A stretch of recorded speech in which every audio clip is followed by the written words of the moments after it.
Missouri, Chicago, Illinois, Mobile, Alabama, Billings, Montana, Pittsburgh, Pennsylvania, Baltimore, Maryland, Orlando, Florida, Atlanta, Georgia, Lansing, Michigan, Seattle, Washington, Portland, Oregon, Denver, Colorado, Houston, Texas, New Orleans, Louisiana, Sacramento, California, and we're going to add a couple more here, Salt Lake City, Utah, and Tulsa, Oklahoma. And also for the Kansas City, Missouri, home of the three-time Super Bowl champion Kansas City Chiefs. We're going to launch with the Missouri Black Chamber coming for a beautiful, beautiful Saturday, August the 10th, 2024. My name is Al Coach, your host and creator, along with Elder Al Lau. How you doing this morning, Red? Afternoon, Red. How you doing? Okay. Right now, and I know we all dealing with sinus today, and I know that's what's going on with our work. We have some beautiful weather in the 70s, 60s, man. That's why our voices sound real crazy today. What about you, Scott? How you sounding? I'm sounding great. Thank you. That's why you get that voice. And also we be doing later on. It was standard equipment. God gave it to me when I first got born, so I don't have. And you've been using it, brother. Well, I try to. Well, we be joined later on by Mr. Chucky Walker III, but right now we're broadcasting live on Ferguson, USA, HotTalkRadio.com. Also on Facebook, YouTube, Twitch, and Instagram from beautiful Wichita Terrace. It's in North County and also North St. Louis City and from Orlando, Missouri. We want to thank you again for being a part of our show this afternoon on Ferguson, USA, HotTalkRadio.com. There's a real meaning to that. This is the 10th anniversary of death of Mr. Michael Brown Jr. That guy sister came on the air about a year later after his death. So he had his 10th anniversary yesterday. We'll talk more about it in the program, but also Ferguson, USA, HotTalkRadio.com in reality a year later. But right now, we will have prayer with Elder Alvin Lau, Pastor of the Water Fourth Bible Chapel Church, located at 5547 Midland Avenue. It's in North St. Louis, Texas. 5547, and also the zip code 63120. And we will have some beautiful prayer today with Elder Alvin Lau, who's the Pastor of the Water Fourth Bible Chapel Church, located at 5547 Midland Avenue in North St. Louis at 63120. Prayers up. But today we have prayers up with Elder Alvin Lau, who's the Pastor of the Water Fourth Bible Chapel Church, located at 5547 Midland Avenue in North St. Louis at 63120. Elder Lau, top afternoon to you, sir. Same to you. Let's bow our heads. Heavenly Father, we thank you for waking us up this morning. You didn't have to, but you did. Most of all, we thank you for your wonderful gospel, how that Christ died for our sin, was buried, and rose again. I continue believing to the saving of the soul, continues to make heaven your home before you sleep and after you sleep. Heavenly Father, we continue to ask you to bless all the sick in the universe. And Heavenly Father, that we might have a wonderful fellowship with you this afternoon in your most darling Son, Jesus' name. And the Holy Spirit continue to convict spirits to be saved before it's ever too late. Amen. Well, we want to thank you so much for that beautiful prayer. Definitely need that. And I thank you so much for you and your family. So, what you got for us today, sir? Oh, I need my Bible. What you got for us today? The rebuke of worldliness. Oh, if that's something I would be, that's a good time of day. Okay, what chapter you got for us? This is in 4th chapter of James. James, the 4th chapter. James 4. It's this is something that people seem to forget. That's why we have to be born again. Because that's why there's no good thing that dwells in the flesh, because we're earthly people. and sinners. It's by God's grace what happens to keep us out of trouble. Amen. Because we can't do nothing on our own. So there's no good thing that dwells in the flesh. And let's talk about this nature. That's why all these murders and killing going on out here be in this lesson here too.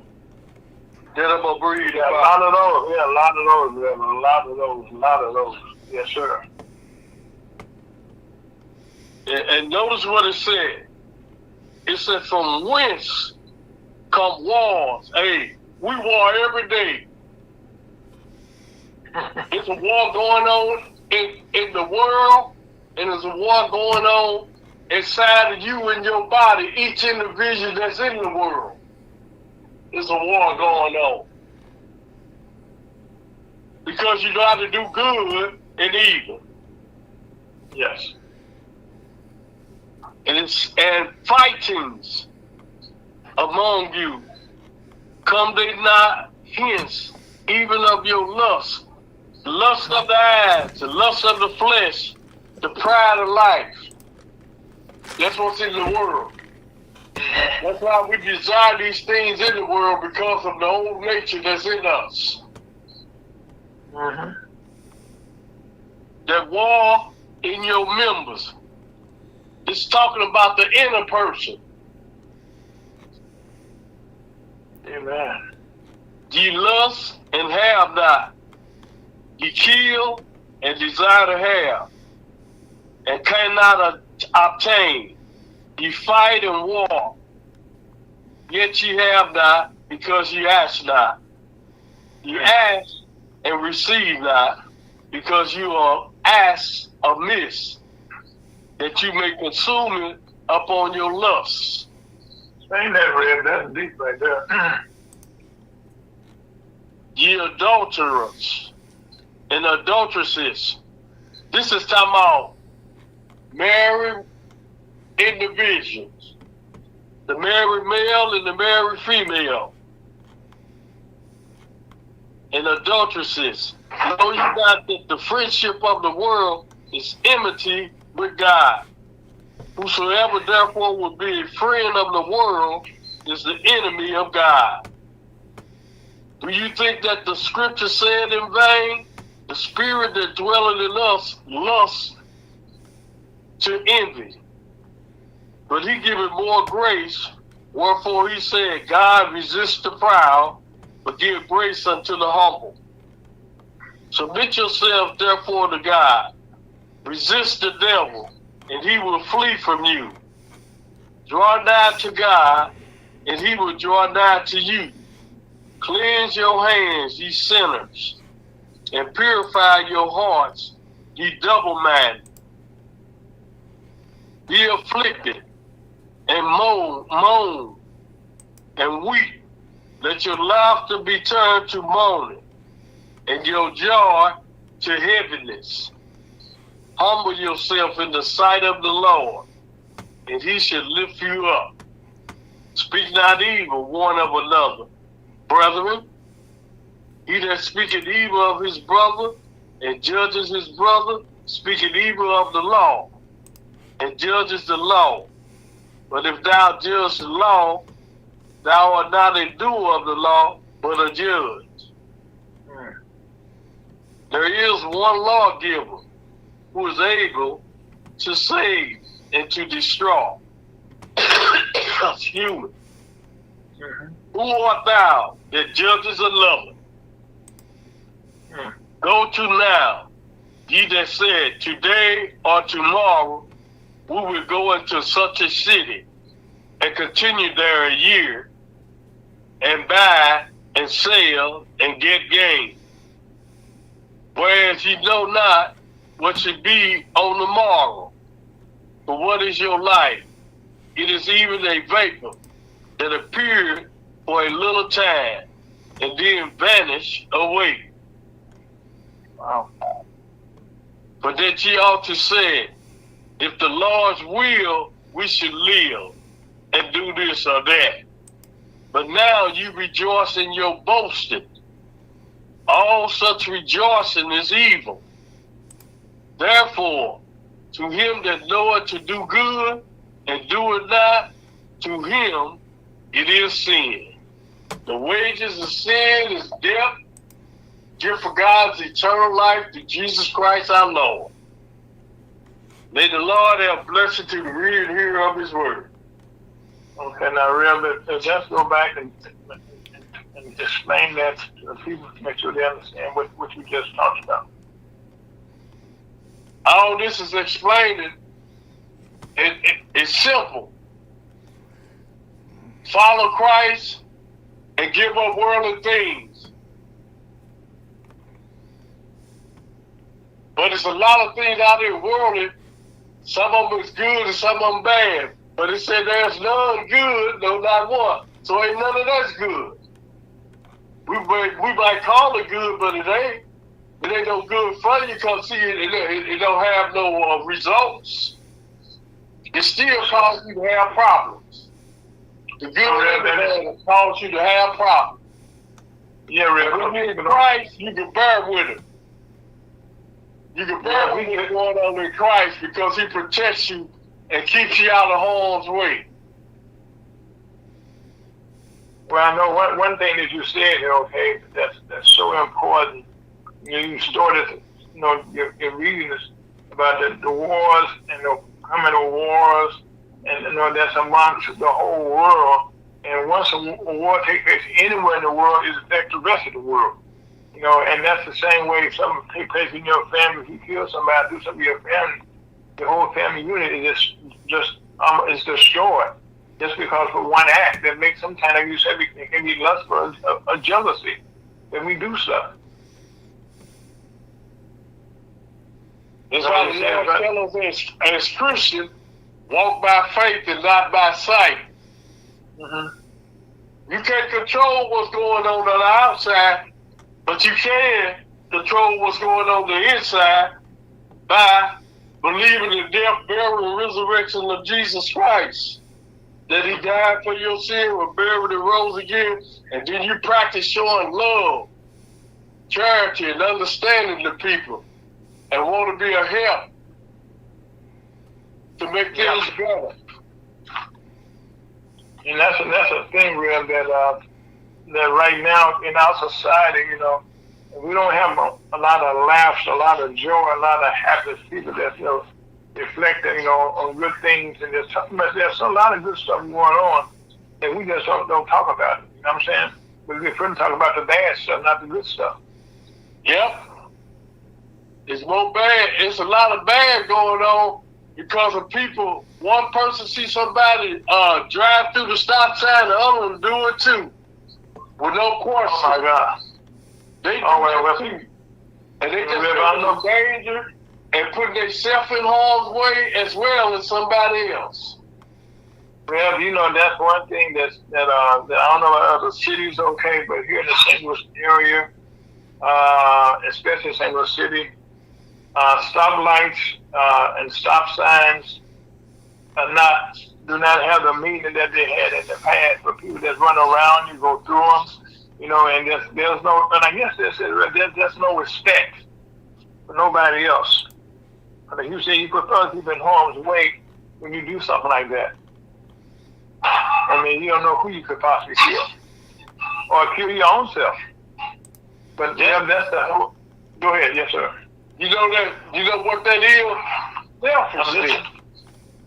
Selfishness and pride. You got three things that you do: the lust of the eyes, the lust of the flesh, and the pride of life. The first two you can work with them, but the pride of life is the hardest thing to get rid of, and that's what causes people to have death out here because of their pride. They holding on to it. And that was the biggest thing of the devil. So you act like you first follow the devil. Yes, sir. Reverend, life. as the Bible said that when Christ was, before he started his ministry, the devil was trying to tempt him. And he said he rebuked the devil, saying that the young people do this, do that. But when he said, I know who I am. I am my God. I'm God's child. Like we all are, but we don't seem to know that sometimes. That's why you got to walk by faith and not by sight. Something you say all the time, Real, that always hold true, okay, but there's no hands on most things that go wrong. Tell us about that. Repeat that? But you said there's no hands on what goes on. That God's work is always, you can tell what he does. And nobody can touch it. Well, God work is without hands. There you go. And our work is with hands. And anything that's working with hands is a lot of problems. Yes, sir. And that's from the president on down. Yes, that's where the nation, the world is and that includes all of us, no matter where we go. Because right now we heard around the world, man. We've heard in Russia, China, Bangladesh, a lot of places. But the one thing that we go in there, God is putting us there without any hands.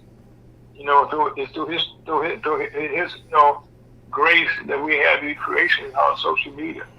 Those are things that he brought along at the proper time. There's nothing new. It's just that God decided to make it a part of our lives. And now we can't do without it. Matter of fact, somebody I know that but go here. I think right now, but you always said no hands. So God got it. All I say, everybody need to be born again.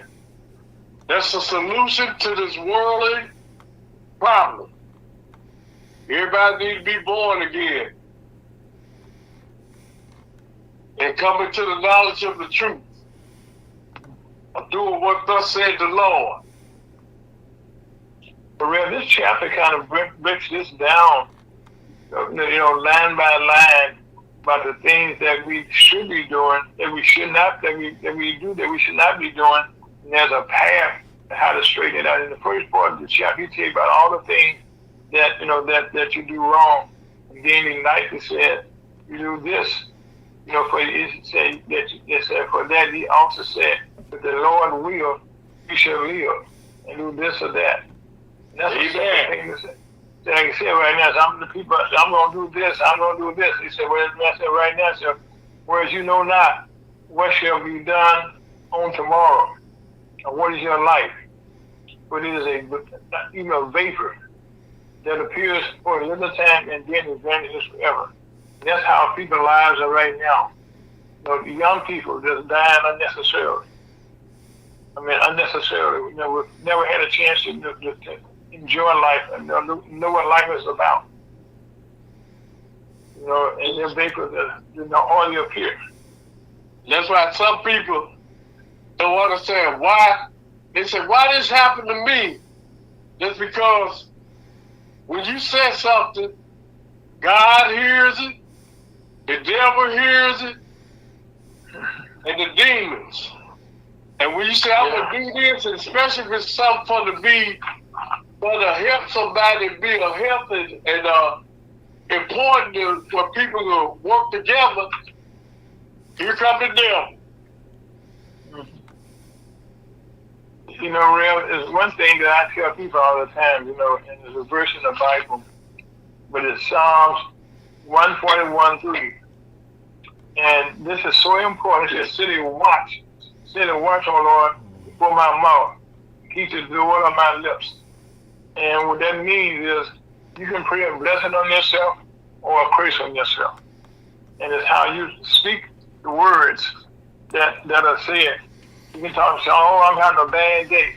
You have a bad day. Just speak it into existence. You're having a good day. Guess what? You're thinking good thoughts. And good things come to you. But if you're thinking bad things come to you. Amen.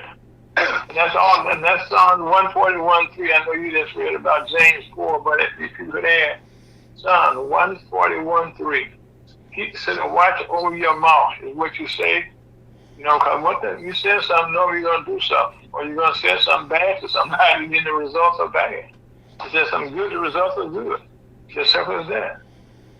I know I told thousands of people this way over the years, and they all come back and say, folks, thank you for that, reminding me. I stopped talking bad things about myself and started thinking good things about myself, and my life has changed. Well, you listen to Elder Loud, listen to Ferguson USA, HotTalkRadio.com. My name is Aaron, folks. That's Scott, and life is good, and we will be right back. Got to get out of here. Amen.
Life is good on a beautiful Saturday afternoon.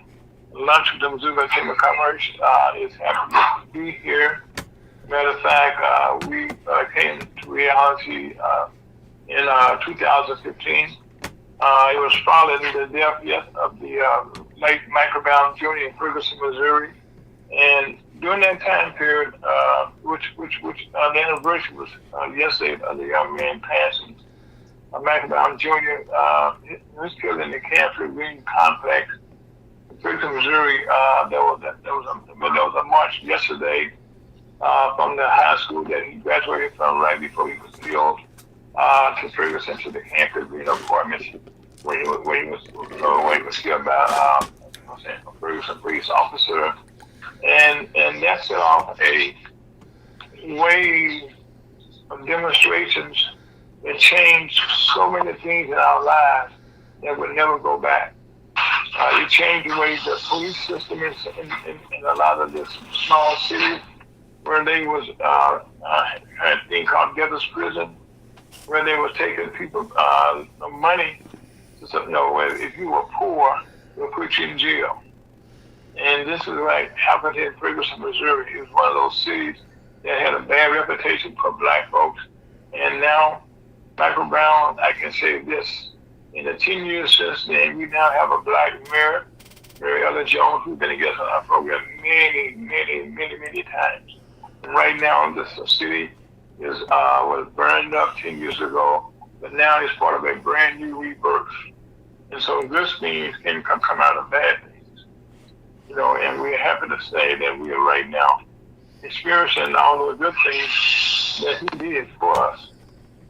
And also that I'm happy to say that Ferguson USA HotTalkRadio.com came about mainly because a year after his death, a lot of people came to Ferguson to do a lot of things, and then coming into Ferguson, one of the things that the St. ambassadors felt that there was a need for communications, and from there became Ferguson USA HotTalkRadio.com. That's who we are today. In that process, we lived recently The ambassadors were the previous owners of the nonprofit.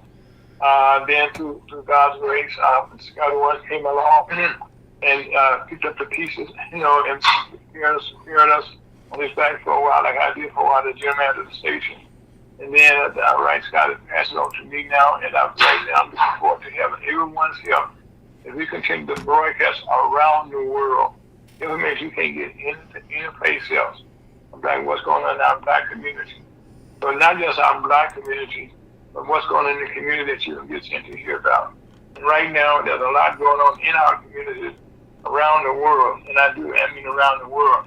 One thing that we've been continuously talking to you about in the last year is COVID-19. That COVID-19 is alive and well. And a good example of that was this past week. One of the top athletes in the world, Mr. Noah Nash, who won the title of fastest man in the world, and was running in the 200 meter race, and he came in third. But once he crossed the finish line, he passed out.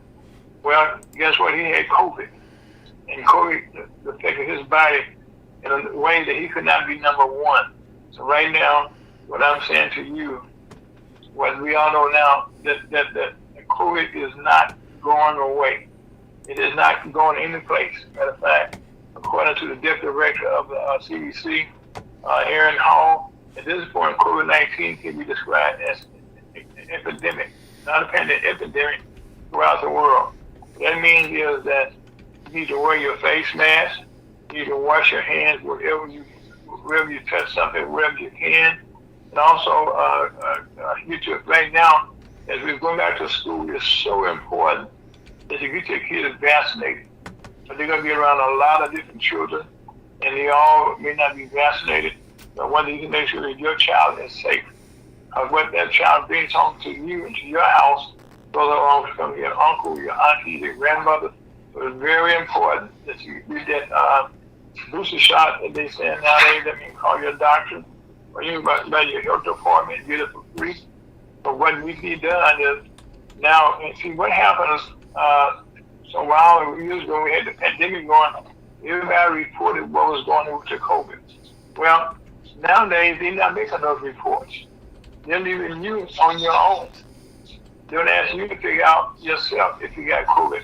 They gave those test kits, and some people don't know how to use them. Some people use them. But like I said, if you have any doubt, go to your local clinic and have them read it for you. And then like you had the president himself had it a couple of weeks ago. So really, that tells you if these people like him and people in the Olympic, man, they say about 20 people, 40 people at the Olympic right now, president right now, are dealing with COVID at the Olympics, right? And right now, at least 40 athletes are tested positive for the virus. And they're going on around the world, even further from this. So the Olympics has been like an incubator, like a better script. So right now, we ask you, please. And also, as we look at the world, right now, we ask you for praying for the Middle East. Because right now, we were thinking we were going toward peace, and all of a sudden, Israel bombing, the Gaza food, and then that is good over a lot of some people got killed, and so now this is kind of having a fierce. To this point, I hate to say this, but Mr. Netanyahu, Prime Minister, do not want this war to end. Because if it does, or when it does, he's probably going to jail. And so as long as he can keep this going, okay, because right now, the world wants to end this war. But Israel is the one that's kind of keeping it going right now. So right now, really, we all talk about it in the Bible, Israel, there's some stiff-necked people. And so we ask you, to please, keep them in your prayers, and the people that the lives have been taken. And also, another thing that we ask prayers for the Brazilian Airlines, a plane crashed outside São Paulo, killing 61 people on Friday afternoon. The dynamic footage showed the plane right before the crash. and it dropped down 17,000 feet in just a minute to a crowded community. So that's prayers to all those people in that community that's been decimated, for lack of a better description. And also, weather-wise, the remnants of tornado of the Debbie, has started out, as a hurricane, came ashore down in the Gulf, went all the way over now. It's on the east coast now. And right now, the remnants of Debbie has started pushing us southern New York, northern Pennsylvania. The system already triggered tornadoes and flood warnings for Washington, D.C. and I do mean Washington, D.C. is having deal with that, but it's not stopping there. It created floodings in the South Carolina. It remains a serious threat despite losing its tropical status. So far, at least 8 people have died because of this. And this is something, again, that we have no control over in the world, because as we speak, this tornado, hurricane, whatever you want to call it, but it is alive and well, and it's taking lives as we go, so we need to pray. And also, like I said, this tornadoes, that's on the East Coast. Now, on the West Coast, which we have to say is kind of crazy. This has been going on for a little while, and in California and in the surrounding areas, we actually get it right now. These wildfires, it's been going on for several weeks now. And not only this in California, before that we had the wildfire going on up in Canada. Well, there we were having problems with the smoke coming across here in St. Louis. But now this wildfire that's started in California now, it's pretty much all over the west coast. I'm talking about all down. See, when these fires happen, they create something that's forever lasting and destruction when they happen. It's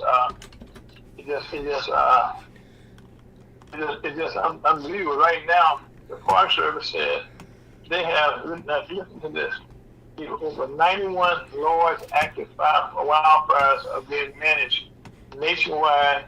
Listen to this figure right now. This is 2,360,000 acres nationwide have been in the path of these wildfires, and about 27,000 firefighters and support personnel are fighting these fires. That's a lot of people who put their lives on the line, and this includes about 630-some crews, 150, almost 1,500 fire engines, and guess what? They destroyed over almost 650-some structures, homes, churches that's been run down.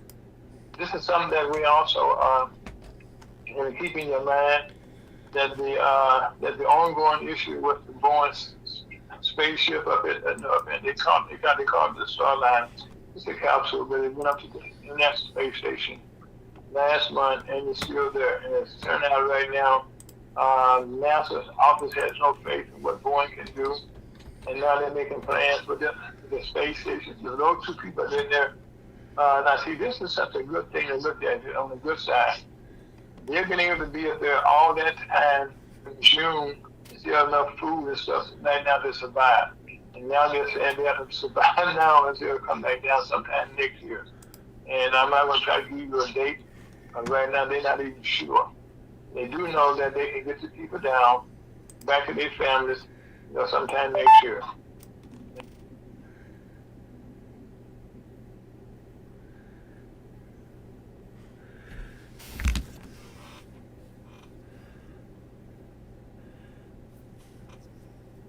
Folks, it seems we still have Mr. Folks on the line, but we're having some technical difficulties. Please stand by while we reestablish connection.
to lunch with the Missouri Chamber of Commerce on a beautiful Saturday. That's no August the 8th. No, I'm saying I'm getting that wrong. August the 10th, 2020. We just had a hiccup. I just had a hiccup. But before we left, we were talking about the family of the submersible submarine that was created on Ocean Gate that went down and the thing exploded because imploded because of the pressure made it blow up, and that's why they were going down so deep in the ocean. So they've been in the first place. But right now, the owner, of the submersible right now is being sued for over $50 million, and by the family. So that's not a good thing for them. Okay. And also yesterday, dating back to the 06 riots from the Capitol, where we lost a lot of people. They've been going to court, and right now, yesterday, one of the rioters was able to get the second longest sentence of 22 years in prison for his action. Now, right now, in the presidential races, presidential race right now, President Donald Trump is now flew up to Bozeman, Montana yesterday. That was his intention. He had some plane problems, but he did land. Thank God that safely, and then they took on another plane, got in there safely. And all this, he saw the details and all. He had a rally there that right now not quite following the message they put out there, but also this past Tuesday. Right now, he's speaking and spoke now, and had the message he's putting out there about things that took place in the past, about stuff that's not quite factual, because now we have this reality to kind of fact check them to see what is true or what is not true, and a lot of truth untruth is coming out. But also this week, Vice President Kamala Harris, the Democratic nominee to become Vice President, picked for her running mate. And there was a governor from Minnesota, Tim Walz. On Tuesday, they hit the campaign trail, reducing the Democratic ticket prior to the Democratic convention on the 19th of this month, which will be this will be the last convention. The Republicans had their first, Democrats had theirs, and then we will have the Democrats, and it's going to be in Chicago, Illinois.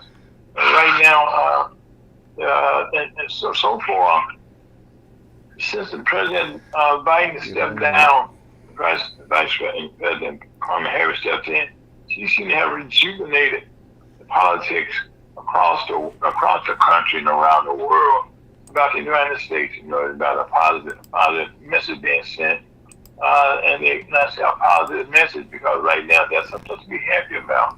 Have to be alive. Have to be through this experience what God has given us. I mean, so right now this campaign. And if you notice all the time that President Harris is always smiling, and that's a good thing. And also, some politics are also local. This past Tuesday, Congressman Corey Bush lost her race. It was County Executive, Prosecuting Attorney, I should say, Western Bell, with the help of organized religion, and they were about 11,000 votes. And so she kind of turned on our community. Didn't do a lot of things that need to be done for the community, and it came back to haunt her. And also, somebody continues to tell everybody, please, continue to pray for St. Louis City and the county as carjackings and murders continue to increase. And we're going to say, there's a lunch with the Missouri Chamber of Commerce on that Michael Brown 10th anniversary of his death. And Ferguson University, HotTalkRadio.com was created a year later, so we celebrated also. Going into 9 years, probably sometime next month. So again, you listen to Lunch with the Missouri Chamber of Commerce on a beautiful Saturday from Ferguson USA, HotTalkRadio.com.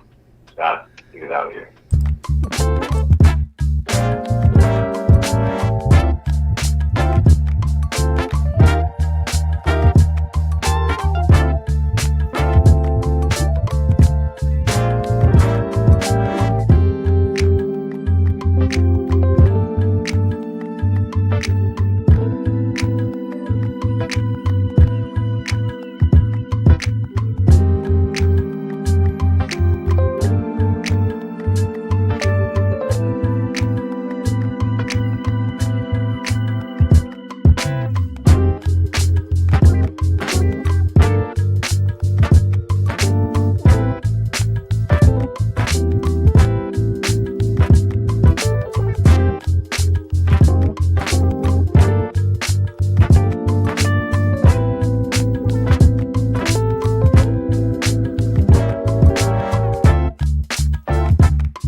Welcome back to lunch with the Missouri Chamber of Commerce on a beautiful Saturday afternoon. We thank you so much for joining us.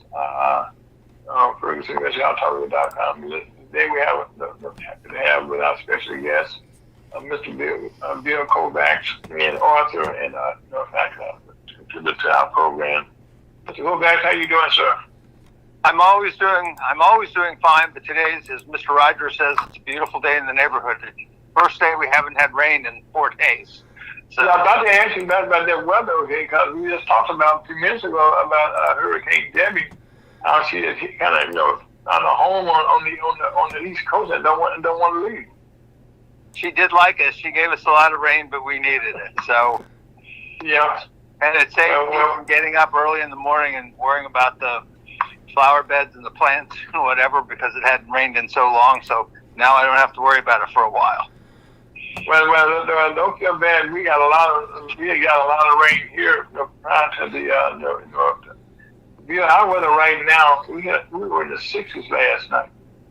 Oh, wow! I mean, here today we're in the 70s, and so my voice and Real voice we're signing a supper. And guess what, Brother Scott? No problem. His voice is alive. So if I sound a little funny, that's because of the weather. Weather change for the good. No complaints. No complaints. No complaints. No complaints. Ira, at our age, every day you're alive, there should be no complaints. I love seeing the top side of the grass. Yes, we do. Yes, we do. Yes, we do. Matter of fact, we're gonna be more out of the pain. I said, yes, I'm alive. Then I look around. Yes. Matter of fact, one of the things I call Bill Kovacs, my big brother. He's my big brother. He's older than I am, and I'm a little brother. And so I said that because sometime in the near future we're going to be in a program, possibly right before our program on Wednesdays, on the playback from 12 to 1. That it's going to be little brother, a big brother, and little brother. Big brother. And we're going to talk about a lot of good things, right, Bill? You got it. It'll be fun. And the subjects, we don't have the slightest idea what they're going to be, but we're going to talk about what's going on. But anyway, today, Bill, here, first of all, before we get started, here in St. Louis, we had a really race with Congressman Cody Bush lost to prosecutor attorney Wesley Bell. And from all indications, it was the second most expensive race in congressional history, and that she lost. Can you talk about that a little bit? If you know anything about that. Well, I mean, look, everybody knows Cori Bush had become a national figure. I don't know if that's good or bad. Sometimes when you're a member of Congress, it's bad. But she happened to be attached to a group called Squad, and they pushed not liberal policies. I think most people in Congress can understand liberal policies. They've been dealing with it since the Great Depression in the 1930s and 40s. But she pushed radically liberal policies, like defunding the police, support for Hamas. I mean, the list goes on.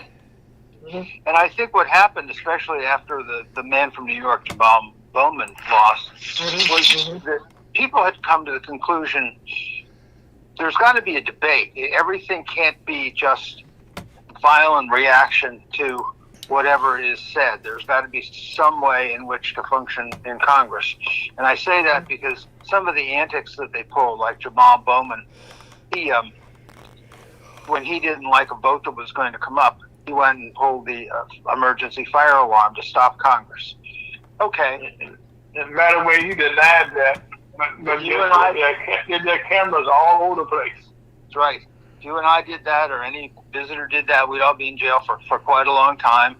He raised his presidential immunity and said, you can't do anything to me. And maybe they're right, maybe they're wrong, but the fact is, he spent a lot of money in his race, too, and was defeated. Cori Bush was the second. There's still two more. Omar, or whatever her name is, from I think she's from Michigan. She's next on the list, and I guess then AOC will be the last one. She's already won, so she'll be back. but being a squad member of one or two is not as effective as four. And so the list is whittled whittled down to get Congress back to some kind of a normal state where they just fight over policies, not fight over culture. Well, good. Also, right now, another problem in Congress that we have in the House of Representatives is that we have a new speaker there, Mike Johnson, and he still hasn't figured out how to bring the Republicans together. And so right now they went on vacation for a whole month, and that means they didn't pass no bills. They haven't passed any bills that keep the country going. And so rather than we've had a small majority with him not having the experience to do what needs to be done, he decided to everybody go home. Well, how is that? How is that going? Well, this is a point where I can disagree with you and sort of laugh a little bit. Or please. I'd say the last 15 years it was the Democrats who couldn't keep their caucus together. Nancy Pelosi obviously figured out how to do it, and she did a very effective job, and now it's the Republicans. Oh, yeah. I would argue, this is just me, and you and I have talked many times about this. Yes. I do not believe that that any elected official represents the Democrats or the Republicans. The Constitution requires that they are trustees of the Constitution and fiduciaries to the institution in which they serve. They shouldn't be fiduciaries to the Democrats or the Republicans, and they shouldn't be going along a party line. They should be voting only on what is best for the country. And one of the things that I have a strong feeling about is that when politicians are aligned only with the Republican Party or the Democratic Party or the Libertarians, whoever it is, they take positions that they probably don't even believe in, just to stay with the party and get the funding that they need to win the next election. This being a member of Congress shouldn't be about the next election or winning or losing. It should be representing the country to do the best thing for this country. And both parties are guilty. Yes, you're absolutely right now. A hard time getting it together. But long term, these people, if they're going to represent the country and the country's going to stay together, have to function as fiduciaries. Well, Bill, you've written a couple of books, okay, but one of my favorite books, okay, is deal with the Kovacs. Did I pronounce that right? Reform the Kakistocracy. Reform the Kakistocracy, okay. And that's a book I think needs to be reintroduced to the world. In it, okay, you break down step by step, okay, what it means to be in any organization, what it means to be involved with an organization, their principles, and you come down to the congressional, like you just said, they're concerned, and I can use Cody Bush, and we can also just use Mike Johnson right now, since they're congressional. Everybody know here in Missouri and St. Louis, we need jobs. And one of the problems that Corey, okay, is not just getting the squad, but here locally, okay, she would not meet with the local press. She would not meet with the local unions. She would not meet with the local pastors. None of them, okay. In fact, she would make an appearance, then you cannot get in contact with any kind of follow-up. To be in Congress, you're there to make sure that job and government money goes into your community. To get your fair share. That's what you're there for. To advocate to make sure that when the money's being split, that you're from Virginia or you're from Montana, you're from California, that you get some money from your district. Am I right? You would think so. That's one of the reasons why they're there. Right. And we pay this salary for them to be there to make sure. And here in St. Louis, the unions right now, and with President Biden being a union president, that the jobs, the money is coming to all the states right now through this rebuild program, infrastructure. The infrastructure has been in disrepair for the last, I know here in St. Louis, Highway 70 got started in the St. Louis area. That's where we got started. When we still have some two-lane highways right now, that's not starting to be replaced, Bill. And that's all because the money just came down recently. That came down when Cory Bush voted against it. And we needed that money. I mean, it was our money. I don't know how to. You and I. Part of the problem is you and I have been around too long. When I lived, this has gone back 50 years. When I lived in Philadelphia, they had political problems just like you have in St. Louis with getting the money to finish the highway. Route 95, which is the main highway on the East Coast, it goes from Florida to Canada. Well, you could drive from Florida to Philadelphia, and then 3 miles after Philadelphia, you could drive to Canada. Those 3 miles within the city of Philadelphia took 20 years to finish. Oh my God. Wow. So everybody who drove 95 had to get off 95, go through some crappy little city streets, and then get back on. Unfortunately, that is government. And it's at all levels of government. And again, I come back to the fact that government should function, the fiduciary responsibilities to the institution. They're trustees of the Constitution, and they represent citizens. They are their only 3 functions. There are no other functions for these guys. And everything that they do, whether it's appropriating money or getting it to St. Louis or passing a bill, Well, we are getting bridges right now. We have a lot of bridges, like in Baltimore. We have some highways that thank God that we had the money in the infrastructure program that they could build those back right away. Not have to rely on have to beg for the money. The money was there. For them to go to work. Ira, there is so much money in this system. We're we spend $7 trillion a year and we borrow $36 trillion. That's so much money.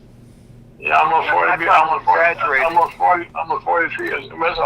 It's a whole lot of money, no matter how you look at it. And like I said, I hate to see it sound like I said, that's our money, and we're trying to figure out how is it we're not getting it back in our community. Yeah. Well, if it was spent properly, it would be. One of the things, a lot of the money goes to political friends, especially on a lot of the Green New Deal. It's got trillions of dollars going out to friends, to these wind projects that are in the ocean, and they're failing. But we keep on funding them, and that money is better needed for housing for the homeless, low-income housing. That's where it should be. They have to sit down. Look, you and your wife, and I'm sure Rev and everybody, we all sit down with our budgets and we say, well, we're going to do this, and we're going to do this, and we're going to do this, but okay, we're out of money. What do we do? Then you have a choice. You either put it on the credit card or you don't do it. But you try to manage things so that you can afford whatever you're doing. Because government... Yeah, well, amen. Because government uses your money, Rev, and Ira's money, and my money, they don't care about the money. And this $36 trillion is something our kids are going to have to pay for. And there are our children and their children, our grandchildren and our great-grandchildren. Somebody's going to have to pay all of this money. Every single taxpayer in the United States today, their share of the national debt is $280,000. That's your share, Ira. That's my share. That's Rev's share. Who's going to pay this? Scott, that's your share too, Scott. Yeah, I know. And it's anybody out of the street. They all owe it. And at some point, it's going to have to be paid. And I really don't know what we're going to do. But Bill, something that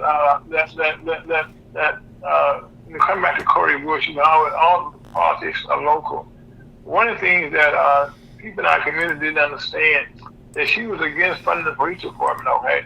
But she was paying lots of money for her own private security. And one of the things that she did, she hired her husband's security firm to be the one that she was paying lots of money to for her own security. and her husband was the person that she was paying, and that money was going in house bill. And you and I both know years and years and years, politicians have hired family members, but they don't hire them that blatantly. That's not something that you actually do. Nope. To put your husband or your family member, on the payroll, and they didn't buy it and say, hey, I did it, yes, and what you gonna do about it? Well, the problem is nothing's done about it. So, I mean, this is why every citizen in this country has to, in my younger days, and it's unfair to say it about myself because I probably didn't, I took voting as, okay, I'm going to go vote. It's my duty. But I didn't really think about it. I didn't think that it had any influence at all other than you probably elected all the same people and they went to Congress. Today, it is so important that you know who these people are that you're electing. And I don't mean know them by the name. I mean, what do they done? What's their background? What are their issues? How are they going to help the community? All of these things are so crucial. Rather than just going in and pulling a lever, I'm a Democrat, I'm a Republican, whatever it is, we have to know these people. And I'll be the first to tell you, we don't.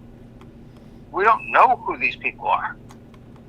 And we've got to start figuring out what is it that they're going to do. And especially if they've been in office for a few years, you have a pretty good idea. I mean, I just think we have to get back to finding people who are willing to come in and do the job.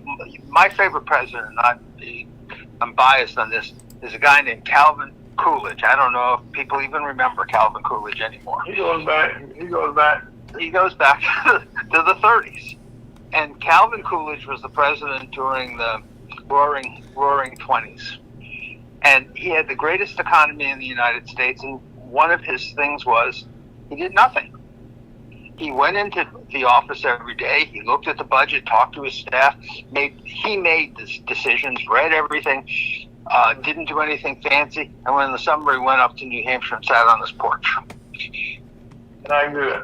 But the government let the private sector run. Private sector created jobs, and you didn't have the government taking trillions of dollars out of the economy and then giving it to friends. I mean, if you take $7 trillion from taxpayers, you're taking $7 trillion of what is theirs and spending it on your friends rather than them spending it on their family. And I'm not saying you have to starve government because you need government. You need a military, you need a police force, you need welfare. Right. You need all that. I get all that. But you don't need $36 trillion of extra junk. But now, I think we all have to agree that right now that things are crazy. As a matter of fact, one of the things that I want to talk to you about is our presidential race right now. I'm just so with President Donald Trump. I always call him his title for life as president.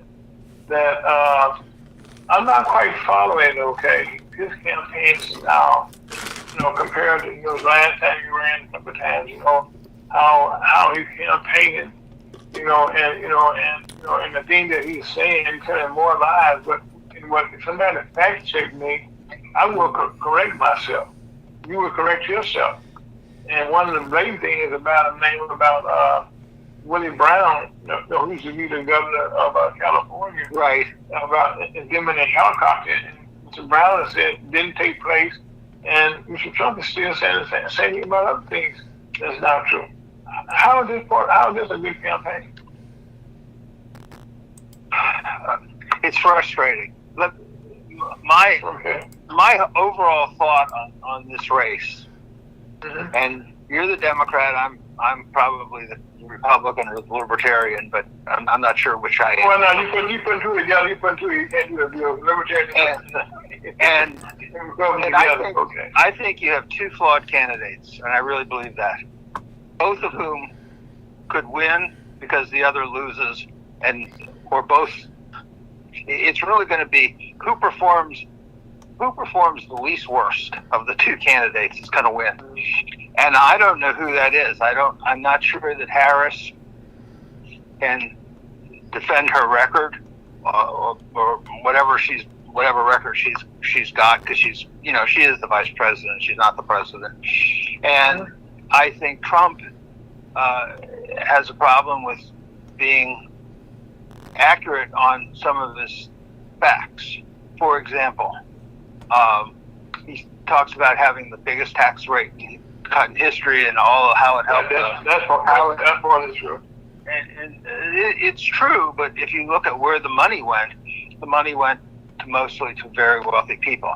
One of the parts he wanted to do was this thing called carried interest, which is how the hedge fund guys get taxed, and he had promised that was going to be the center point of his tax bill. Well, it wasn't in the tax bill. So I mean, I could go down the list on that, but the same token, Harris wants universal health care, and I think universal health care is probably something we should shoot at, but nobody's ever figured out how to do it and pay for it.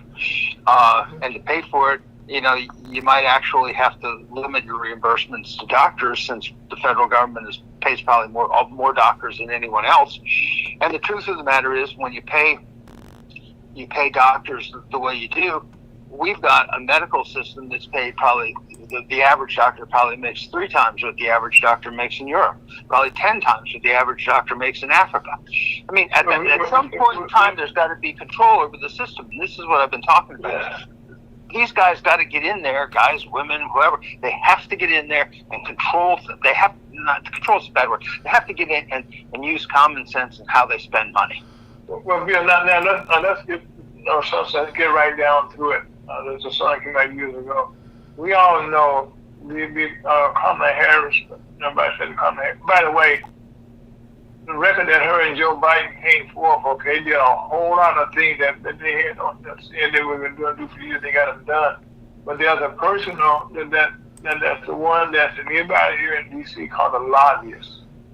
I think that's a word that's hid away. People don't talk about the lobbyist, the one that's really running the country police force, because they put the money into people's pockets to their canvas. So what they do, matter of fact, right now, a person just lost a race, Cory Bush, John Ashcroft, his father was Attorney General and the governor in Missouri. He just lost, and he's complaining about fundraising, the reason that he came into the place. So I mean, so that fundraising and the lobbying are the things that drive politics. Am I right? You agree on that? Pretty much. It's the way the system works. It's really, everyone. Let's see if I can describe it. Having spent 45 years in that system. Okay. You know how it works a little bit. Well, the way it works is the decision-making process is really not. Yes, it's the politician who goes to the floor and casts the vote, but that's the end result of the process. That's not the process itself. What happens is a million decisions in between that are affected by the staff, by the wealthy, by the fundraisers, by the lobbyists, by the action groups, by the nonprofits, and all of those people get in, and it's who has the most sway with everyone that's part of the elected officials, who has the most sway. So when you get in to ask who are the really most powerful groups, and I'm gonna talk about 2, and I'm gonna talk about business and labor, because I think that's the most interesting. When you look at who's really powerful, and I say the labor union, but it's really more of the public employees, the teachers unions. They can give you, like Joe Biden's biggest contributor was the teachers unions, and I think they gave him like $30 million or $35 million. That's a lot of sway in an election. But Bill, you mentioned labor, okay? One thing that labor does, and I've been a labor union man myself, and worked in campaign. When labor endorse somebody, they don't just give you money. They give you people on the street that's knocking on doors. That was my second. Okay, go ahead. All right. The first point is they give you $30 million, which is pretty nice. But the second point is they give you 3 or 4 million people to help you out. Right. That's something. Right. That is something the business community having watched them for 25 years, has never, ever, ever, ever been able to get. Mm-hmm. So when you get Those guys are not going to get. Those guys are not going to get out and go canvas door to door and meet people on the street. And that's the one thing that being me from that side of the pocket, knocking on doors, putting window signs in. Nowadays, people want to have press conferences, and just talk to the public. But everybody don't have the wherewithal to have the TV sets, the internet, to hear. And that's one thing that Donald Trump right now said that's debate. Well, right now, Vice President Harris in her campaign, they're right now going to people, okay, people can see them. Now, I'm not big on rallies, okay, but at least that somebody can see a candidate. But I'm kind of like one of the ones who want to go door to door, knock on some doors, and somebody can see who you are face to face, press a brush, okay, so I know who you are. And I think that's the thing that everybody's going away from in politics nowadays. Yeah, there's too much Fox TV, but yeah, but not just Fox. Okay, MSNBC, all the stations right now have somebody that they like. Okay, that they're gonna carry the water for. But I don't think that Fox okay at the pen. But I should say that one of the things that have been talked about right now, and I've got to mention it in the program this morning. I was talking to Suffolk Ferguson that the owner of Fox. The whole family, the Murdochs right now, are in court right now for control of that network, and not just the Fox network, but all the properties they own is being fought between the families right now, and that's been going on behind closed doors, but not closed doors. No, this is not closed doors, okay? It's just not being reported on. Okay, I can't say because it's in the court and it's out there, but people are not talking about that. But those are the real things that control what goes on. And then like in the case of MSNBC, which is NBC, well, they had some changes there, their ownership. Where the family that owned that finally sold off of that. And honestly, people making the money right now are these networks out there, like I said, who now control movies, TVs, all that stuff. They're all out there right now controlling that, and that's how they give us the news that we get. Yeah, we don't have a sense about what they're going to show. Other than know that they go where the commercial money is also. We forget about that commercial pays a lot of stuff in it also, and that's one thing they do. Ira, you do have control. Just don't watch it. Yes. And the one thing that people right now, Bill, I don't know about in D.C., but here locally, one of the things that some of the school districts are doing is they're taking the kids' cell phones away during class time, which I think they should. Yeah. Because right now you don't go to school to be on your cell phone. I mean, when I and you were in school and Rev was in school, and then Scott was in school, we ain't had no cell phones. I'm just saying, just because they didn't have cell phones, we didn't have calculators either, Ira. Right. I recall, Bill, that I was in school for draft, and they said, "Can I have a calculator in here?" And those days, you can't have them, but now you go to any architectural firm right now, they got calculators all over the place. Well, the times have changed. Yes, it is that. Ira, when I was... Go ahead. No, Bill, but I'm saying, that's it, okay? And guess what? People see a lot what they're seeing because right now they're buying the products. You know what I mean? And you don't see any of the networks and they going broke. You know what I mean? And so the system works okay. And that's one of the things I would say this out loud to everyone. This is the right day. Right now, we're going to be advertised on there for commercials for our USHotTalker.com. We need money like everybody else, and that's one thing going forward. Will we also go have some commercials at some point on our station? Because right now, you have the luxury of having no commercial breaking in trying to sell you anything. You get pure information, 24/7, which you will be coming up soon. And that's what people want to hear is factual information, not for paid for information, not misinformation.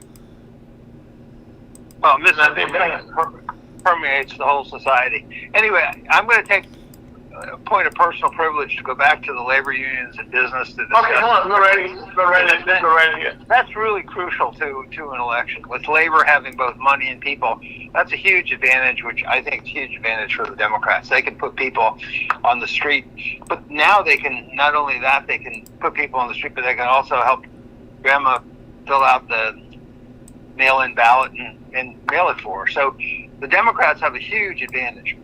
The difficulty that the Republicans have is for so long they relied, and I know you're the president of the Missouri Black Chamber, but for decades they relied on the business community and their contributions. And the difficulty with the business community is the stuff that they really want doesn't seem to help anyone but the executives. They want stock buybacks. They want subsidies. They want subsidies like the Intel just lost 50 or 60% of its value. Well, they received 28. I think it's 20. No, that's too much. But they received like more money out of the CHIPS Act than anyone. Probably $9 or $10 billion, and they're ready to go bankrupt. They can't make a product.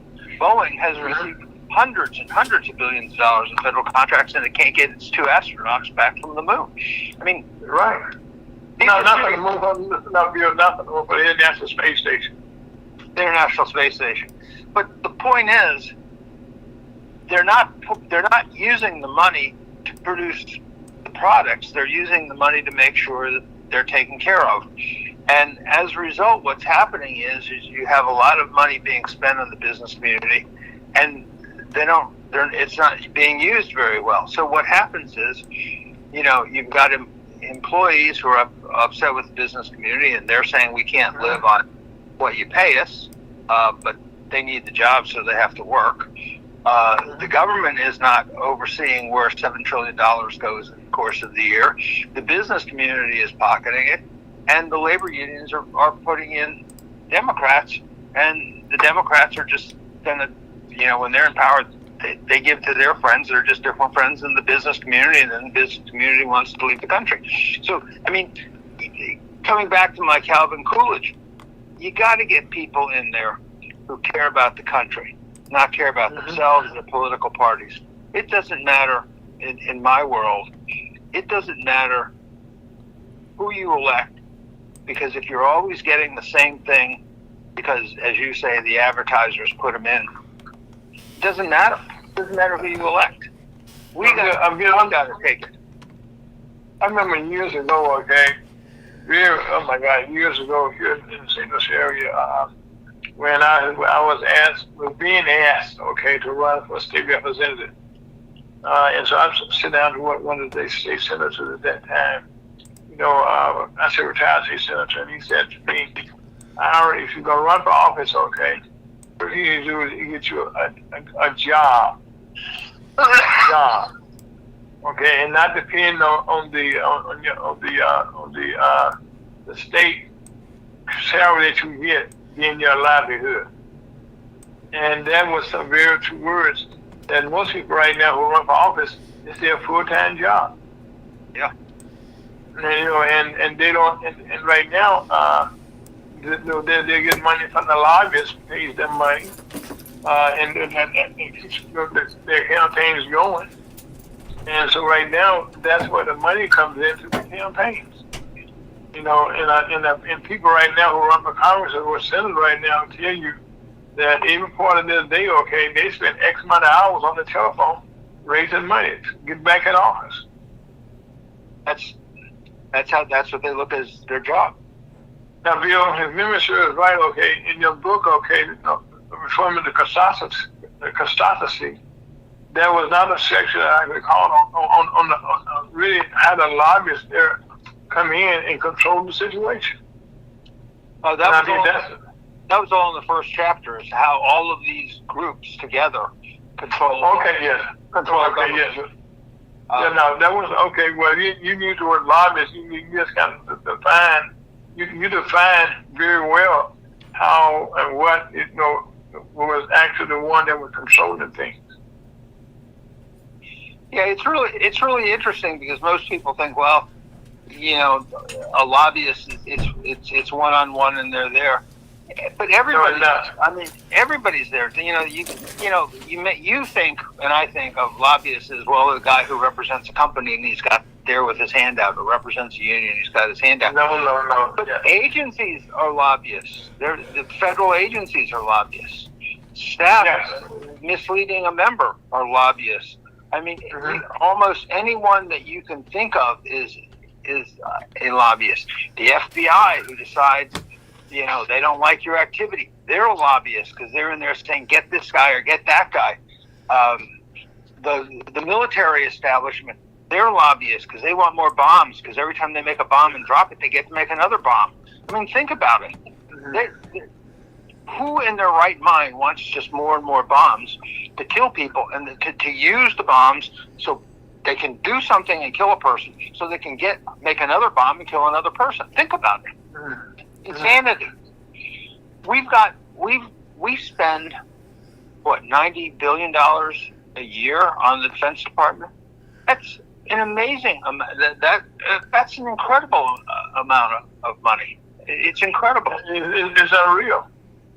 And what do we do with the money? I mean, I guess, you can sit there and say, well, we're wasting a lot of money in Ukraine. We're going to waste a lot of money in Israel. We wasted trillions of dollars in 22 years in Afghanistan. And where did that get us? We walked out in shame. We spent trillions in Vietnam. Where did that get us? We walked out on shame. Well, Bill, right now, let me ask you this, okay?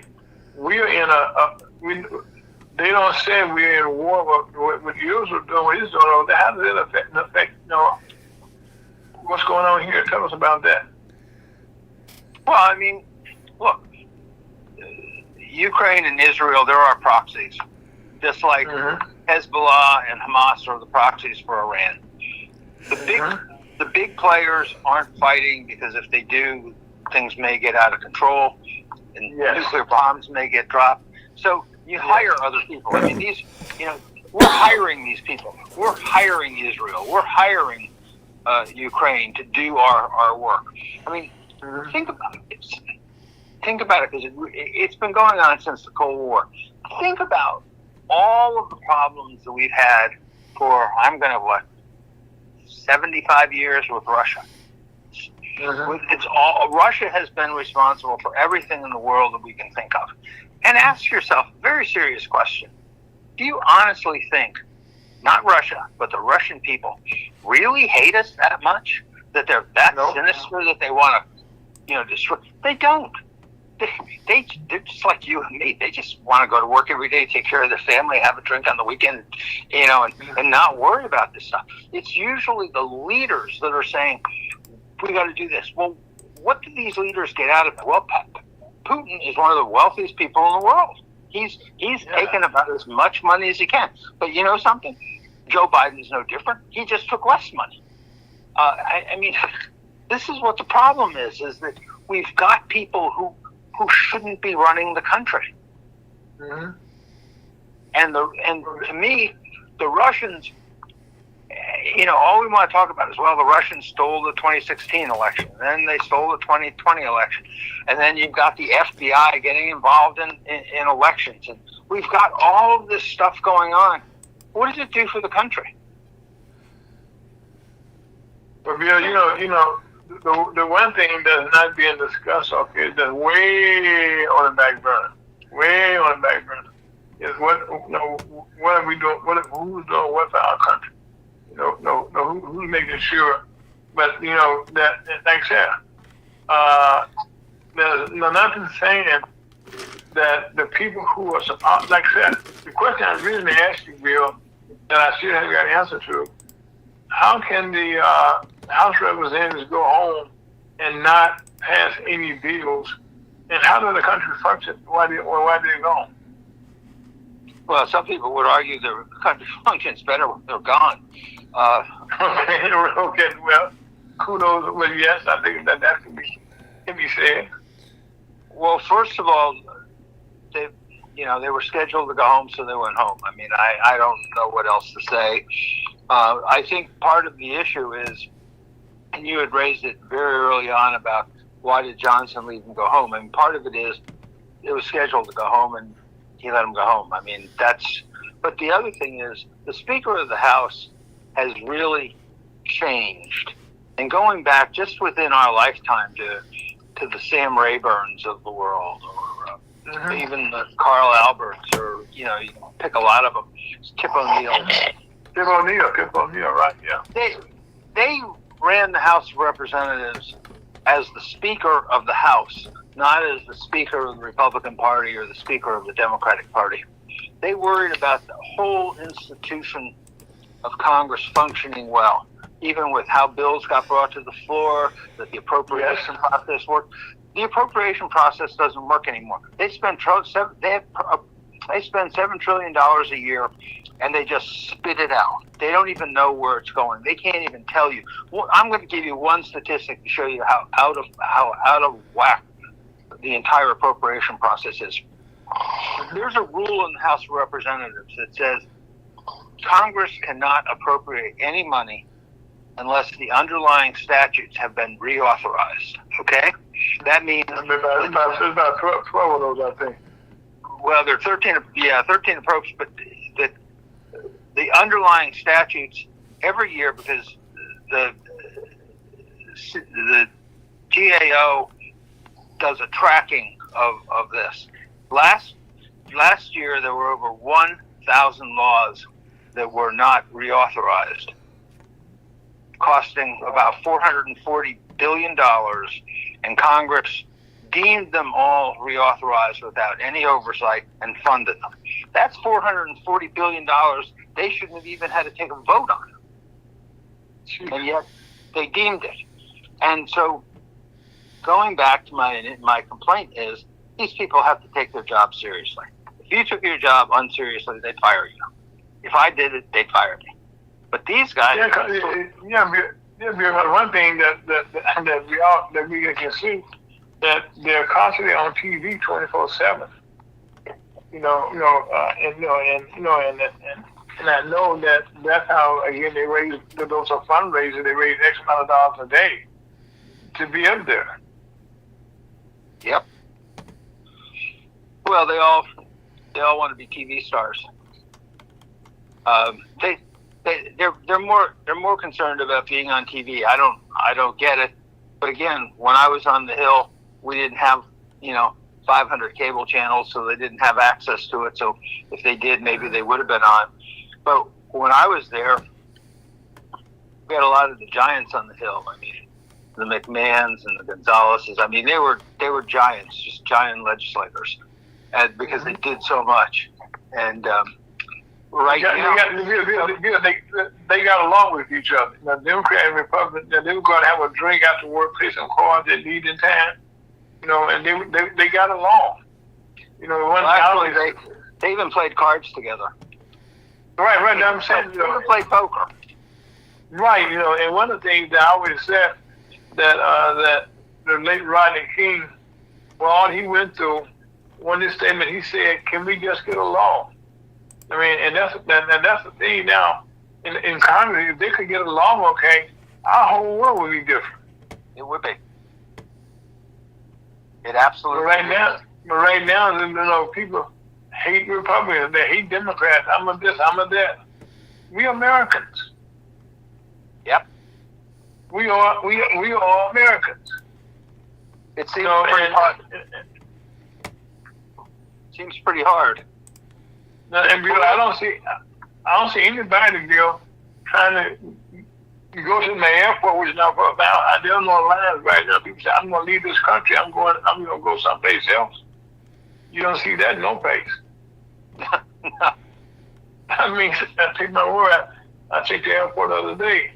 There in the airport, towards the outside sun, there was almost empty. Well, nobody trying to say, "I'm getting out of here." Matter of fact, some years ago, we had a radio host here in St. Louis. saying how much she hated America. Okay, so she took a tour over the Africa. Okay, and unfortunately, the plane that she was on got broke down while they were there, and they got stuck. That's what they were called. That's what they were calling lazy clay. They called it lazy clay. They were calling Mr. Clay. Can you get us out of here? Can you get us back home? Well, I mean, I'm saying that nobody wants to leave the country, but they think the country is all bad. well, I think the country. This is just me. I think the people of the country have really come a long way. Yes, they have. They're pretty good people, and they're pretty straightforward. And Yes. I'm not saying everybody, but maybe 92, 95%. They're pretty solid people right now. I mean, we have 5% of people who are crazy, and they're bigots and whatever else they are. But it's a lot different than it was when you and I were growing up. Oh yes. Real. But the one thing, okay, that has been a demise is our communities where we could communicate with each other. Like now, all of our inner cities, and I've traveled the country, most of your inner cities right now are kind of desolate. They are desolate. Well, it's because you're the expert on this. Well, being an expert, one thing I would say here in Ferguson, Missouri, that last year some buildings got burned down, but they're now being replaced. I think one of the things that a good friend of mine, Mike McMillan, said in the interview that the urban right now is building a $10 million building, along with their corporate sponsors, on a vacant lot that was burned out. And he was saying that he talked to some people in California that were doing the Rodney King riots when things got burned up, and he asked what was the main reason that things didn't come together. He said, well, one, they left those lots vacant all that time, and so now he's trying to put things on those lots. And matter of fact, things are going on those lots right now. You got to let the past go and go to the future. And that's the thing that we have a problem with. Not you and I, okay, but as far as our government things right now, they all want to go back to what didn't take place. But hell, we all know you weren't the perfect world. Well, going back to the community, which you started with, what's the statistic? It's 40% of the cost of building. You and I have been through this one. 40% of the cost of building a low-income housing unit is government regulation. There's no way in the world you can cut back government regulation to 20%. And think about it, on a $500,000 unit, and I'm going to just go over a few statistics because this drives me nuts. If the average cost, let's say in St. Louis, to build a low-income housing, let's say it's 500,000. Just let's use the number. It's probably closer to 400, but let's use 500 because it's just an easier number. Okay. And 40% of that is government regulation. That's a tremendous cost. You could take that down to 300,000 and maybe build more houses. How is it that in California, the cost of a low-income, one unit of low-income housing is $1 million? Well, 40% of that is government? I mean, at some point, you have to really decide, is housing people more important than having them deal with 60 zillion regulations? I just know from, my days in law practice and litigating some of these things, they have you doing some really stupid things. I mean, and they have inspectors come in 3, 4, 5 times on the same issue. I can see, okay, so you got to have a couple inspections on electricity. That I get. You have to have some on the sewer line. That I get. But you have to have it on how you put light sockets in a house and how you put what kind of light bulbs you use. I mean, the other day, go buy new light bulbs I used to be able to go to Oh the my store God. and buy a light bulb for $2 a piece, and they'd last. Okay, they only last a year. Okay, so what? I went for a couple bucks more the next year. Now it's $25 for some of these newfangled. I just bought some bulbs, and they were almost 20 some bucks. Okay, you know they say they last long, but the point you were talking about earlier, minutes ago, when I started my company some years ago in the city of St. Louis, I went to get my business license. Okay, just a personal tour through City Hall, and I know City Hall very well, and I had to pay a couple $100 just to get a license. They said I can take a check, give me cash. I said give me cash. And then as that bill, I ended up paying almost up to $500, okay, going different inspections before my business, so I could even on my business. I decided to sit here with it and got a license in some place in one of the counties around here. And when I'm do some business, because like you said, it's prohibited the cost of doing business in our country. And right now, I'm bringing Mr. Chuck DeVoe here on our council. That's him, Chuck. How you doing, sir? Hello, good afternoon. Hello, Chuck. How are you? Bill, how are you? Great to hear your voice again. Oh, always. Doing well. Yes. Yes, as a matter of fact, right now we're going to kind of switch tracks a little bit because this week I got to give kudos to Mr. Chuck DeVoe on the National Black Business Week, National Black Business Alliance organization that's putting on their 124th conference in Atlanta, Georgia. And Mr. Chuck DeVoe wrote a beautiful letter this past week that covered a whole lot of bases, Chuck. So thank you for being a good writer with your team. Thank you, sir. Oh, you're welcome. I mean, so you be so kind. You got a copy of the letter, didn't I? Said it to you, didn't you? Pardon? You get a copy of the Chuck's letter? I think I sent you a copy. Oh, great. Okay.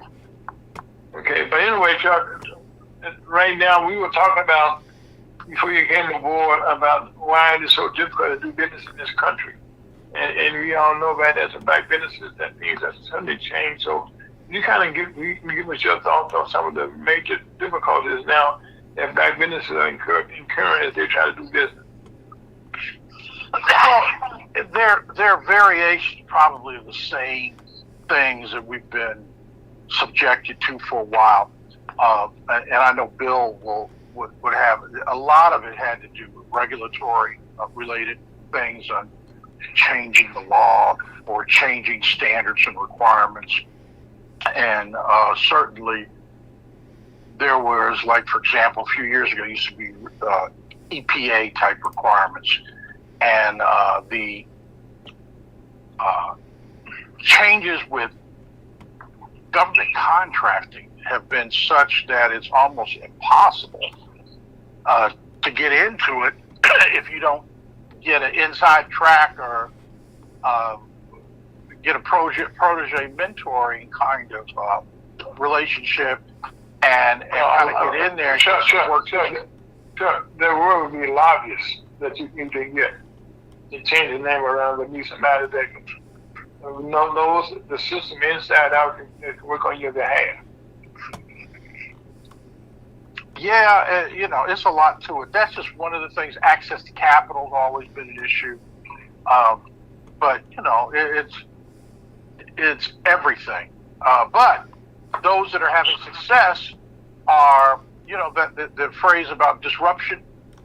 See, when they don't understand it or it hadn't been figured out or it's something new, you can make hay while the sun is shining, and then the regulators and the system will catch up to it, how they try to gain control of it. Mm-hmm.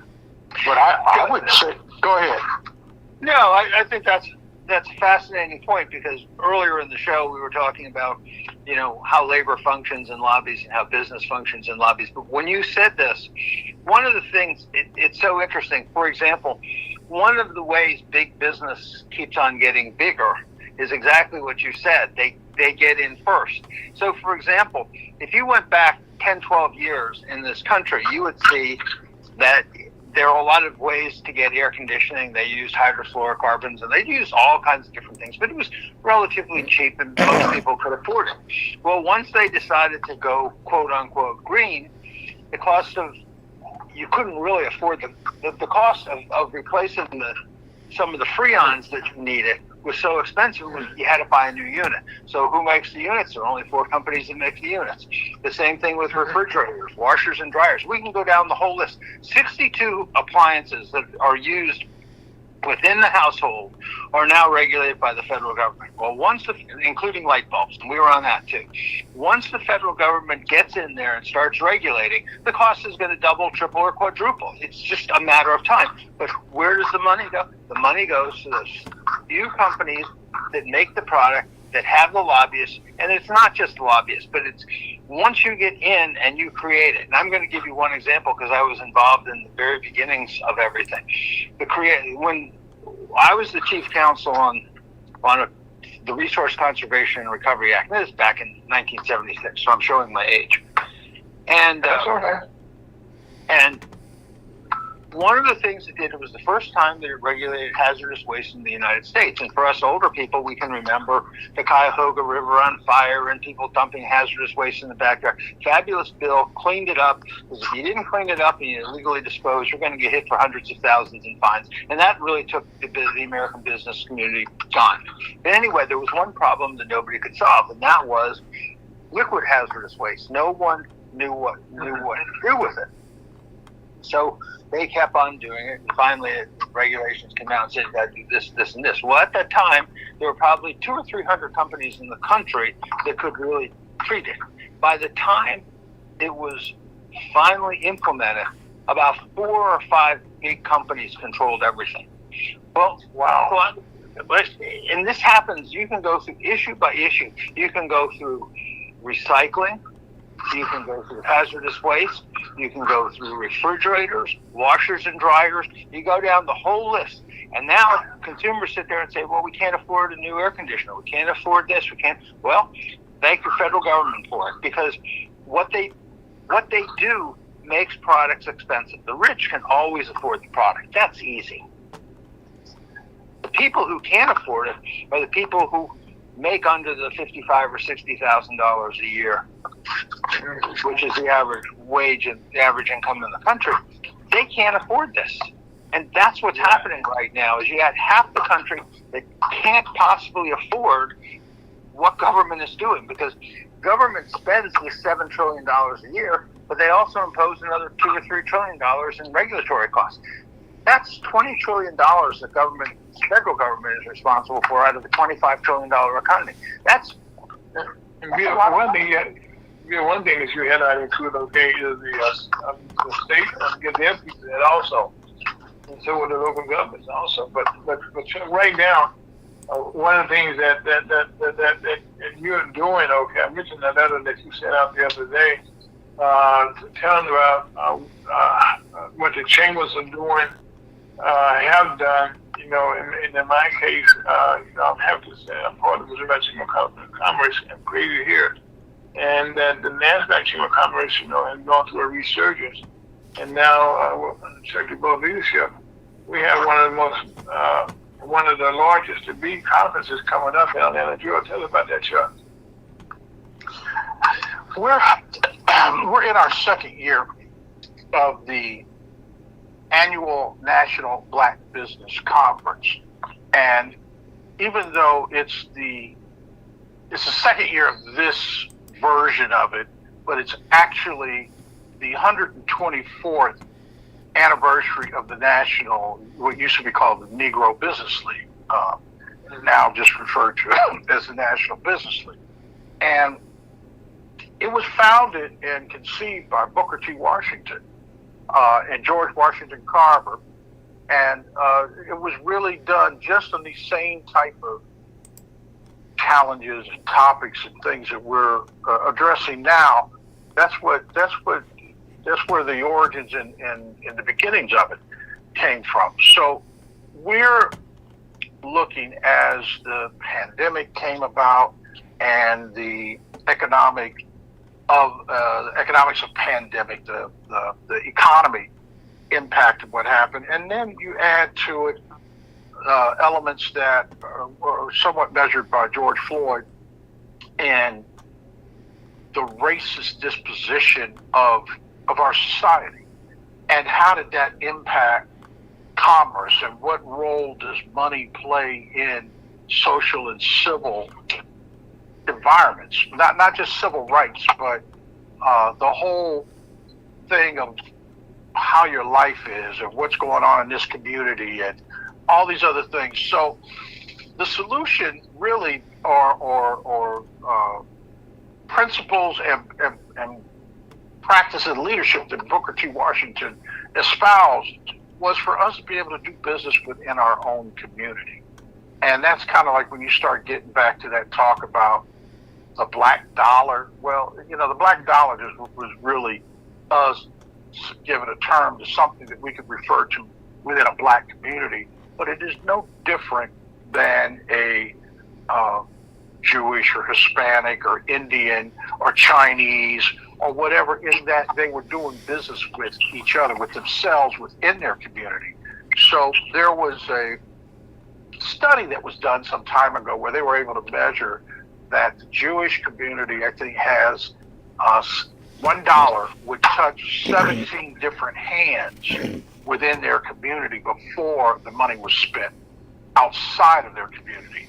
So if you think about it, if we lined up 17 people and everybody just handed $1 to the next person, the person next to them, and it just kept going in a circle, that $1 would serve as income for 17 people, in an indirect way. So that's really what this theory was talking about. And due to all the different cultural evolutions and things that happened, when there was Black Wall Street back in the what was it, the I don't know years, 27 in Tulsa, that dollar was the biggest ever, I think, recorded in history for in the let's say the 19th century, and that was 27 times. Wow. Because that's an element that we get into this a little bit, but there were those proponents that felt like integration was the solution, and then there were those that were saying segregation still is where we survive and where we thrive. And we were bought into being a part of a political voice or seat or participation versus an economic participation. So we got the right to vote, and we got in the game as we perceived it to be. But if we weren't welcomed at the bank, you couldn't get your home, or you had to live in a certain area.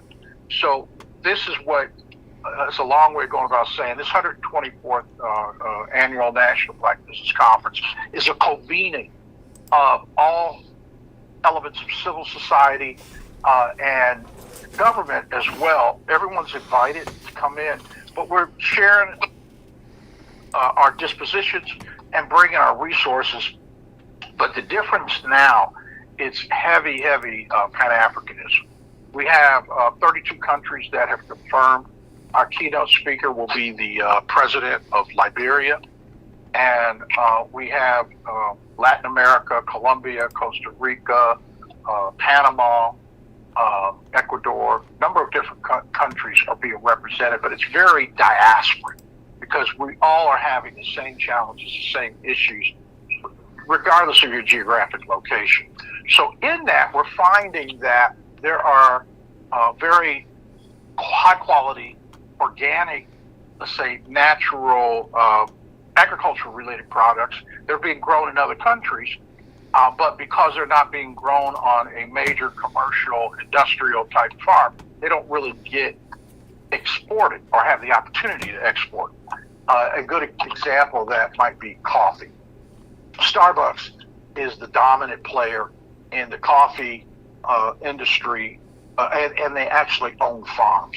So you could have 100 farmers that maybe own 10 hectares, all grow coffee, but they can't really sell it because of the million acres of produce that Starbucks would have, And Starbucks being also the largest buyer, they're not really buying in the market, but they're driving the price down. And so they don't have an opportunity to match up with a potential partner. And that's what we're facilitating. We're looking at raising the standards, the education, the knowledge, and the resources for what it takes to have a partner in another country and be able to exchange goods and services. In addition to that, then comes increasing capacity to where they can also become a supplier to a multinational corporation in that country. So if we take 2 steps back from it, we're really talking about global economic development and how do you nationalize it. So local content, things that are made in that country by the people of that country, processed there and made to say made in whatever country or wherever that's done. And let's, in this case, we'll say Africa. Made in Africa, but then shipped to the United States, as opposed to raw materials being shipped to China or England or Italy or anywhere, India, and then being processed, turned into a final product, and then sold back to that country. So this is largely what's happening in what was once considered emerging economies. Our third world economies are now becoming emerging economies, but that's where the business opportunity lies. So a lot of what we're talking about is dealing with that. I just had an opportunity this past week that I was invited to be a panelist in Oxford, England, at Oxford University, to talk about the evolution and advantage of apprenticeships. And Ira, I know you got a background with unions, and when you say apprenticeship, that's really what came to my mind at first. But now there is a whole new rebirth of the utilization of apprenticeships for executive management. Executive management for everyone. Yeah, white collar type jobs, and they're paying for the tuition, and they're saying, like, take a kid in high school, and they'll interest you in a field, and then they'll help you with tuition and other points to go and get certified, and not a 4-year degree. They're trying to offer an alternative so you can still be educated and not come out with a whole lot of debt and not have a job. So they're grooming people. It's kind of like in sports where they started recruiting people like in grade school or something, and giving them scholarships. And when they graduate, they get to go to a great school and play basketball or whatever the sport is. And it finances it, but it gets you on track much earlier in life. So in this case, we had a chance to meet with Siemens Company, which is very healthcare oriented type of people that were there. There were a number of hospitals, but Siemens manufactures the MRI units that you see in hospitals, and they actually make them in Oxford, England. So I was able to talk with the head of their apprenticeship program, and he was telling me how important it is to have employees that look and represent the same communities and cultures that their clients do. And that was, I thought, really a stark new realization of what's going on with why there are 10 jobs for every 8 applicants. These corporations are losing money because they can't find the proper workforce. So it's a big issue, and I kind of got enlightened to a higher level of what it was and the challenges, because they're not really connected all the way down to the people, the communities, and the individuals that they're trying to offer jobs to. A lot of people don't want a job. They want to know, can I get a contract from my company?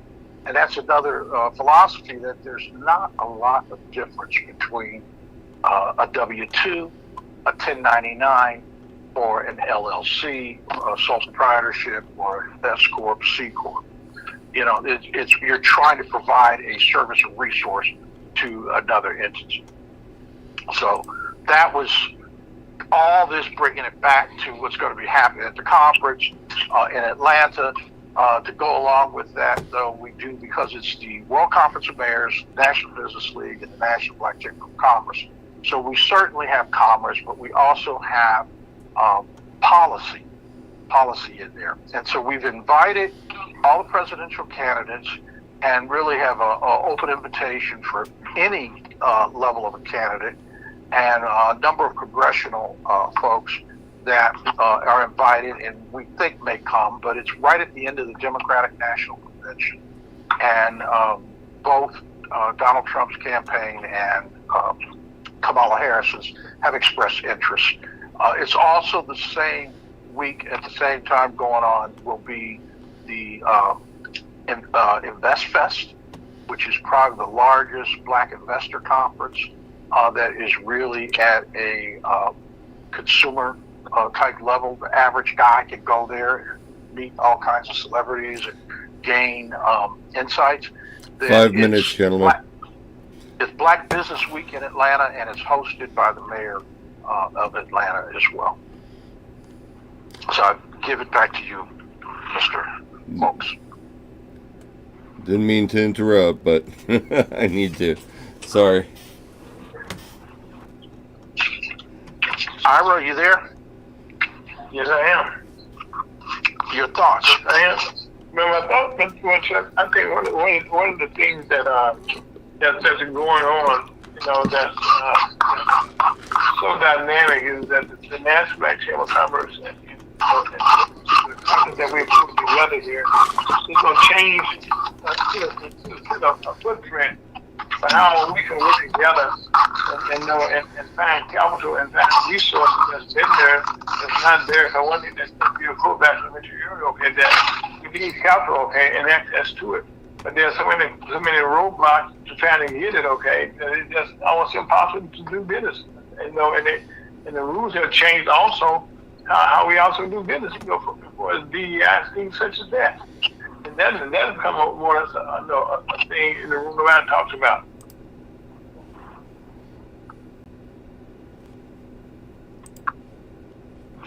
You have me, sure?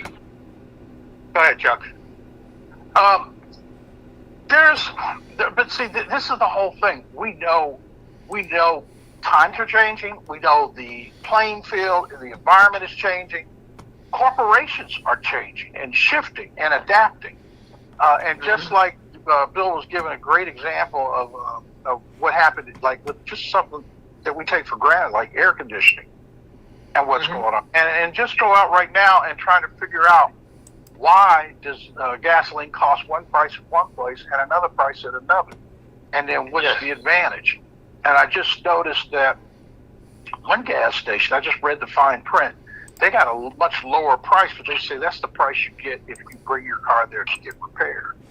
It's an old school gas station that actually has a garage, and you can pull your car up in there and get worked on. It's a good idea. Yeah, I mean, that's an entrepreneur. They're coming up with some different angles and some different things, and affinity, a reason to want to do business with them.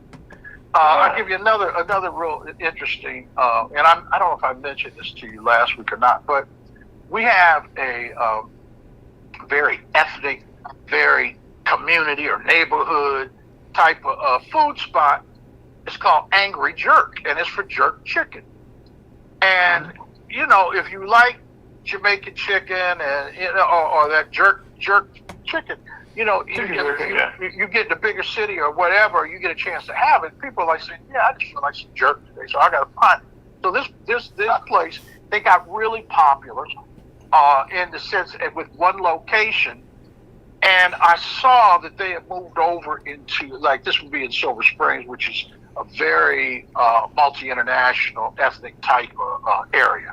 You got all kinds of Africans and Caribbean and Jewish and European, all kinds of folks or whatever. That's the history of Silver Spring. But they started a retail, a franchisable product scenario similar to like Chipotle or something like that. And it was a bowl, bowls and healthy, vegetarian and all that. So you could go into a jerk restaurant, start off at the end of the line with a bowl, and you pick what your base is. So it's something like noodles or cabbage or any number of different kinds of. They had a curry chickpea kind of thing that unless you really know what that's about, you like, it sounds crazy, but I thought it was a very innovative and a thought and an idea because it's allowing different types of people to try a new cuisine, something very different. Well, Chuck, right now, I hate to say this, that our red clock on the wall is kind of keeps us in the butt here. And right now, before we get out, tell us one thing about the conference and how people can get involved. Excuse me. I think we have 124 speakers right now already scheduled and lined up. And you could go on nationalblackbusinessconference.com and you can get a free ticket, free registration, and you can gain access to all the registrants. We have close to 2,000 people registered right now. And you can go in and you can interact and you can experience the conference virtually. So again, that's nationalblackbusinessconference.com. And please check it out. You can do it for free. But if you want to come, you're more than welcome. You can get all the meals, breakfasts, dinners, and lunches, everything that's offered for $150 for about 3 days worth of meetings. We've got 34 workshops. So we're excited. We're looking forward to it. And this is a build up to next year when we have our 125th celebration of the beginning and creation of the National Business League. So thanks for giving me this opportunity. Bill, as always, a pleasure to speak with you. Well, congratulations. It sounds fascinating. So